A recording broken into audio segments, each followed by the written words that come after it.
The spoilers for Boruto 2 Blue Vortex Chapter 2 are out, and this chapter is called Tree, with the chapter cover being of Sarada, and it's actually the same image of Sarada that we got a couple months ago before the time skip even happened. And the way that the chapter starts off is with Code and Boruto interacting just like the end of last chapter, where Boruto tells Code to retreat and take his army with him, and if he does, he'll spare his life. Otherwise, Boruto won't hesitate to kill Code. Code naturally just thinks he's bluffing, but Boruto is serious and he shows him this by chopping down a bunch of the claw grime. After witnessing this, Code realizes that, okay, Boruto is pretty strong, and Boruto threatens to kill every single last one of the claw grime if Code continues. But Code's just like, don't feel cocky because you only killed a few of them. These guys are nothing more than a tool for me. Now apparently, Boruto now knows something about the Ten Tails that Code doesn't.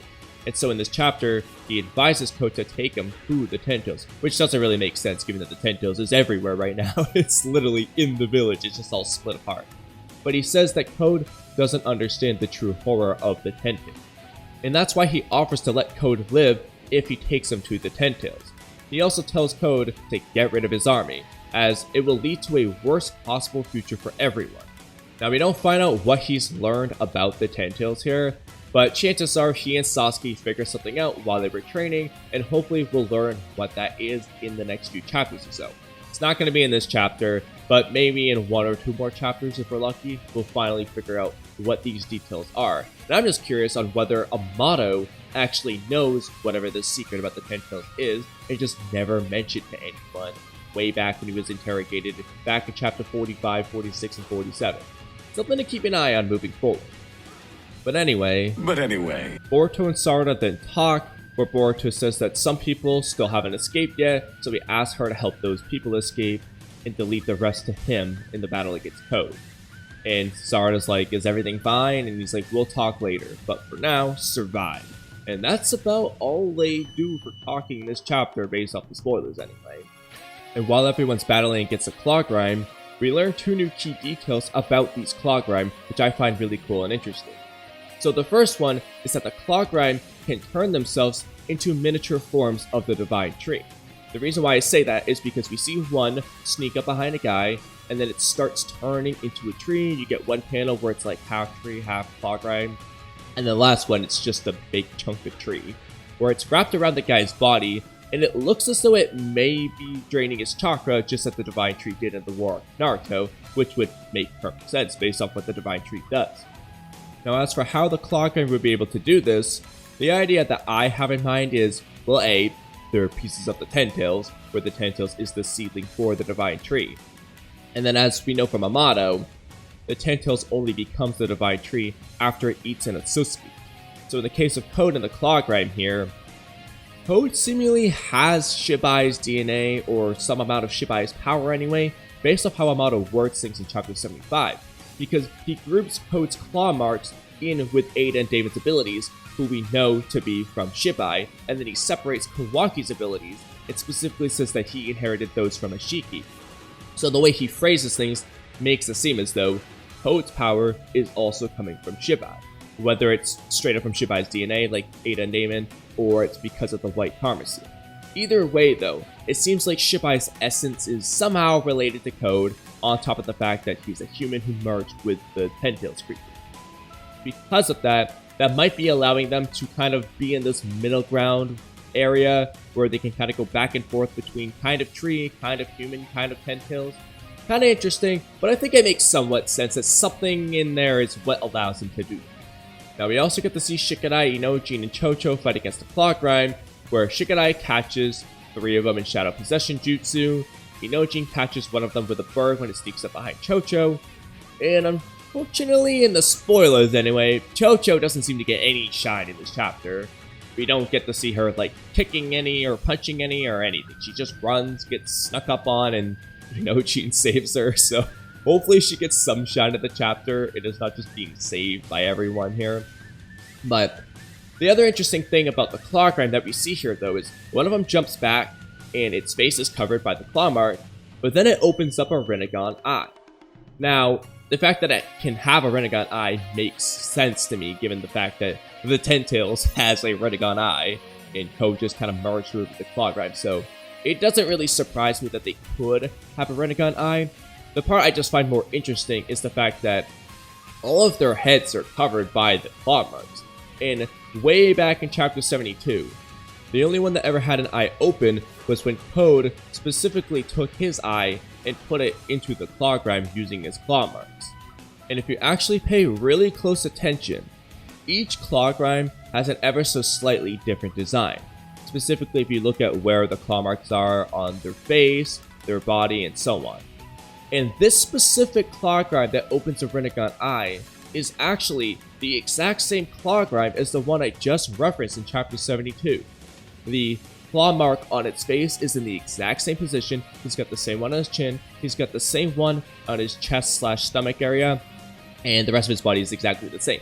The only difference we're noticing is these lines on its face now, which could be in relation to it turning into a tree or something slowly happening to the claw grime. But it does appear to be the exact same one. Now back in chapter 72, we just saw Code's normal eye appear in the same spot where this is a rinnegan eye. Now unfortunately in these spoilers, we don't have like a context of Code set up before this, and I don't know if there will be in the chapter either.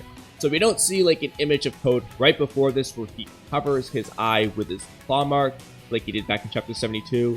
And likewise, we don't see him not doing that. We just see him way earlier in the chapter where none of them were showing a rinnegan. All I'm going to say though is the rinnegan is on the left eye, the same eye that Code has a slash on his eye, and the same eye he used to look through this claw grime back in chapter 72. I'm not necessarily saying Code definitely awakened the rinnegan here. I'm just pointing out the observation. Other possibilities could be if he like stole Sasuke's damaged eye and then it healed when it's in the claw grime or something weird like that. I don't know. I'm not going to make any definitive theories on this right now because it's a freaking spoiler and I don't have any context behind it. I just found it interesting nonetheless. Now the last two interesting parts of the spoilers have to do with Kawaki and Himawari and then finally Boruto. So Kawaki is shown saving some villagers from the claw grime, just kicking them around and stuff. And eventually he saves Himawari. Now, Himawari calls Kawaki brother, of course, because she thinks he's the brother. But he replies by saying, I already told you to not call me that. How many times do I need to say it for you to understand? Which I just find interesting. So it seems like Kawaki is just constantly telling her, like, bruh, I'm not your brother. Because that's in character for Kawaki, mind you. He disassociates himself from the Uzumaki family, even though they were always saying like, hey, you are family.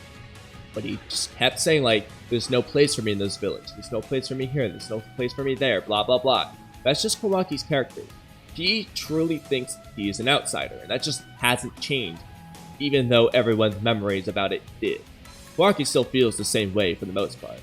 There also could be some sort of guilt in the back of his mind about the fact that he's trying to kill Himawari's real brother, and he sealed away her parents, not Boruto. So that could be playing a role too. Either way, I just find it interesting for Kawaki's character because I just feel like he's probably showing these signs all over the place. You see it with Mitsuki, where he's just like, I'm not your friend, bro. Get away from me. Himawari, I'm not your brother. Stop calling me that. For all we know, he does this with like literally everybody, and they just accept it because of omnipotence, which is kind of fun. But I do think over time, though, that will be important. They might not immediately notice anything, but over time, it's going to have an effect, which we see with Mitsuki, and I'm going to explain in an upcoming video action. Now, the last interesting thing, at least for me here, is Boruto's new ability that he displays, which supposedly is called Uzuhiko. Now, according to Luana Raka on Twitter, she says that it means something like Vortex Boy, which is why Abdul thinks it's some type of new Rasengan. Now, based off the swirliness of the image here, it looks like it's like activating around his body. So it's like a bodily jutsu. It's not like he's activating it in his hand. I think it would be really cool if he just like upgraded his Vanishing Rasengan to just a straight up invisible Rasengan. It's just always invisible. But the way the swirls are forming doesn't look to be like anything like that. It's around his body. I don't know what it's gonna be. It's called Uzuhiko though. I'm gonna ask my friend Udi, who's a Japanese translator, what he thinks it means, but not until the chapter comes out because he doesn't read spoilers, so I'm not gonna spoil anything for him here. And the side text of the chapter says, alienated and hunted by his hometown. what new power did Boruto gain on the other side of the world, which is in reference to his new ability. We're probably not going to see anything about what the ability is. That seems to be the final 2 pages according to the spoilers. But in Chapter 3, we'll probably get to see what Uzuhiko does.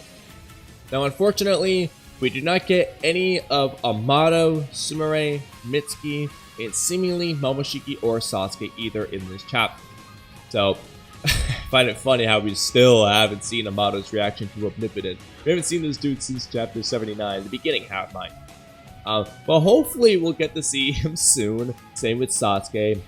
I feel like Momoshiki, Amato, and Sasuke are kind of like the top 3. Like, we want to see their reactions to something upcoming here, but hopefully we won't have to wait all year to get them. Overall though, this chapter seems to be pretty much mostly action heavy. Not a ton of major plot revelations besides the mystery of the claw grime, you know, the fact that he can turn into trees, the rinnegan, the mysterious thing that Boruto's talking about, and then his new jutsu called Uzuhiko. But it's something to keep an eye on moving forward, and hopefully this will be a fun chapter. But I want to hear what you guys think.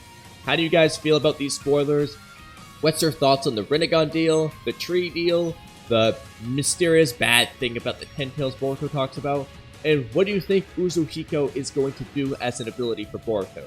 Let me know in the comment section below, but that's a wrap on today's video, so thank you guys for watching until the end. You're already under my genjutsu. Don't forget to subscribe, leave a comment, like the video, become a member, check out my podcast channel, check out my other group channel, and hit the bell icon for notifications.